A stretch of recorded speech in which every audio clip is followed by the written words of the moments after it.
আসসালামু আলাইকুম। আমি শিমুল আপনাদের মাঝে নতুন একটি ভিডিও নিয়ে আবার হাজির হয়ে গেলাম। আশা রাখি আল্লাহর রহমতে আপনারা সবাই ভালো আছেন। এই ভিডিওটি করা ছিল গতকাল রাত্রে। আমরা যেহেতু ছাদে ছিলাম, প্রচণ্ড গরম ঘরের ভিতর, আর আমার ঘরটি পাঁচতলা ছাদের উপরে, আর আমার রুমের উপরে আর কোনো রুম নাই, তাই আমার রুমটার ভিতরে প্রচণ্ড গরম লাগে। যেহেতু ছাদের উপরে সারাদিনের রোদের তাপটা আমার রুমের ছাদের উপর পড়ে, তা আমার বোন আমরা সবাই মিলে মাগরিবের পরেই ছাদে উঠে যাই। রাত 11টা 10:30টার দিকে আবার ঘরে চলে যাই।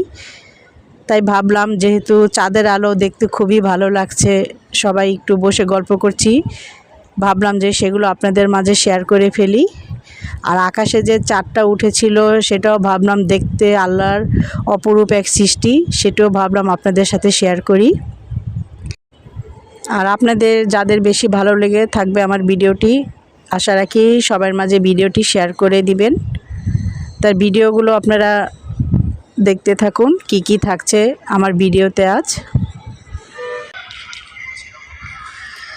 আর এই যে আমার বড় বোন এই যে দাঁড়িয়ে আছে। আসসালামু আলাইকুম। আমরা প্রত্যেক দিন মাগরিবের পরে আমরা ছাদে উঠি, আর রাত 10টা 11টা বাজলে আমরা আবার ঘরে চলে যাই। কিন্তু ছাদ থেকে যখন ঘরে যাই তখন মানে গরমে মনে হয় যে ছাদই সারা রাত কাটিয়ে দেই। আর এই চাঁদটি আপনাদের সাথে শেয়ার করছি, দেখেন কত সুন্দর।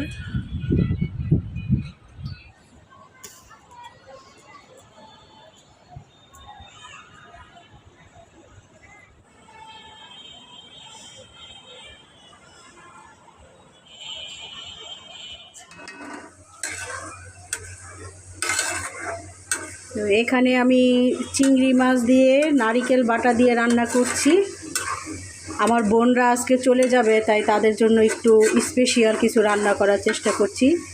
আর এই যে এখানে আপনারা এই যে দেখতেই পাচ্ছেন, এই যে নারিকেল বাটা, আর এগুলো হচ্ছে কাঁঠালি চিংড়ি।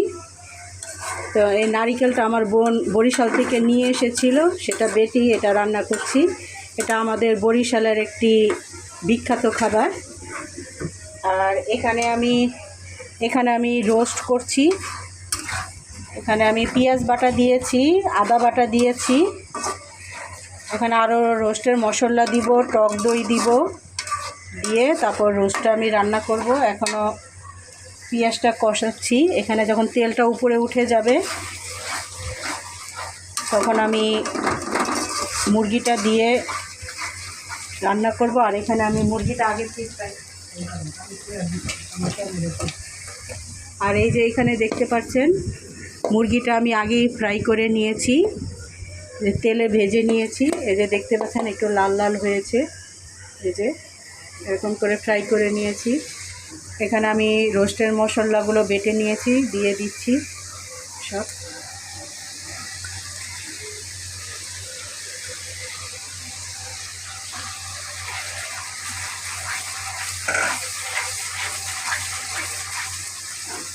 আর চিংড়িটা একটু স্বাদের জন্য আমি হালকা একটু চিনি দিয়ে দিব।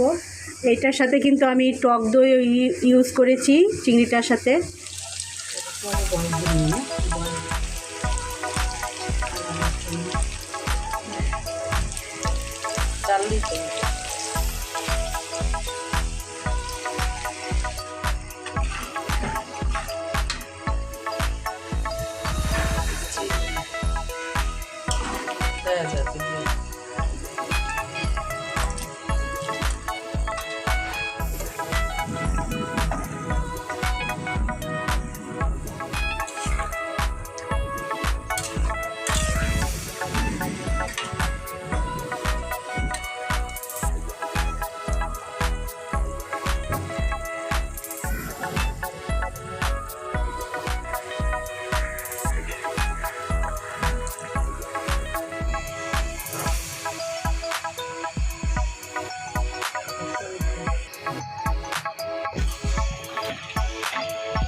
অনেক সুন্দর ভিডিও আছে।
আরাফাত 1 বছরের ভিতরে হাফেজ হইতে হবে, ঠিকভাবে পড়াশোনা করবি।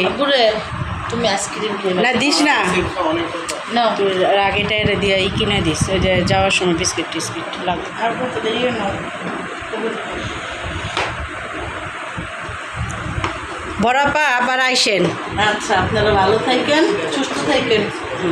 আবার আইসেন, মাপ সাপ কইরা দিয়েন, ভুল ত্রুটি হইলে। মাপসাপ কইরা দেন। আর আমরা আসতেছি, আমাদের একটু কুয়াকাটা মুয়াকাটা নেওয়ার ব্যবস্থা করেন। এই তো আমার বড় আপু অনেক দিন ছিল, এখন চলে যাচ্ছে, এখন সে বরিশাল যাবে 7টার গাড়িতে। তো সবাই দোয়া করবেন আমার বড় আপু আর এই যে ছেলের জন্য, আরাফাত সে যেন হাফেজ হতে পারে। আরাফাত আবার আসিস, পড়াশোনা করিস, এবার জানি দেখি যে হাফেজ হইতে পারছস। কিন্তু সবাই কান্দো। একটু একটু গলা তো একটু করি, বিসমিল্লাহি ক, বিসমিল্লাহি তাওয়াক্কালতু আলাল্লাহি লা হাওলা ওয়ালা কুওয়াতা ইল্লা বিল্লাহিল আলিয়ুল আজিম। বিসমিল্লাহ বইলা সালাম দিয়া বের হ, আর নামার সময় সুবহানাল্লাহ। আমার বলা যায় বরিশাল। পাঞ্জাবি টাঞ্জাবি সব নিছো? আর ভাই এদিকে আয়। এই তো আমার বোনের ছেলে, এর জন্য সবাই দোয়া করবেন। ঘুরতে আমরা বরিশাল যাইয়া তারপর ঘুরামো, হ্যাঁ ই করে যে দেখ না গরম দেখি কান্দসকে না, একটা ভাইয়ের সাথে আমরা বরিশাল যাই ঘুরুম। হ্যাঁ, বিসমিল্লাহ করে বের হয়, সালাম দা, আসসালামু আলাইকুম। যাই বাবা, ভালো থেকে হ্যাঁ, আসসালামু আলাইকুম। ছিল ভাই, সাবধানে যাই। আর এই গাড়ি ফোন দিলে ফোনটা ধরিস। আচ্ছা, সাবধানে যাই, শ্যামলিতে যাইস। এত বোন চলে গেল, এখন আমার বাসাটা সম্পূর্ণ ফাঁকা। আবার আমরা মা ছেলে 2 জন, এতদিন বোন ছিল, সময় কাটিয়েছি। আর এই যারা চলে যাওয়ার পর আমার কিছু কাজ বাকি, তরকারি গরম করতেছি, ঘর মুছবো, গোসল করব। আর এই যে বোনেরা চলে গেছে, কিছু এখন ঘর দুয়ার পরিষ্কার করব।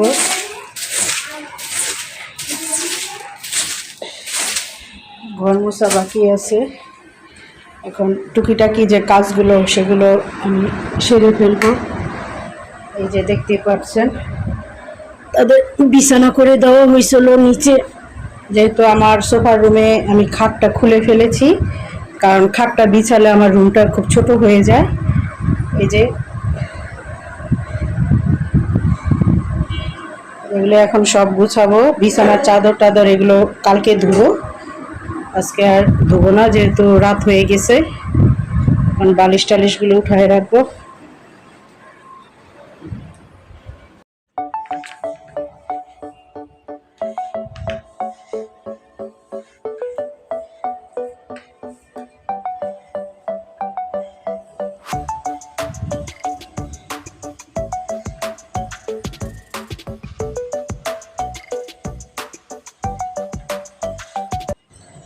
তো আজ এই পর্যন্তই। তো সবাই ভালো থাকুন, সুস্থ থাকুন। আল্লাহ হাফেজ।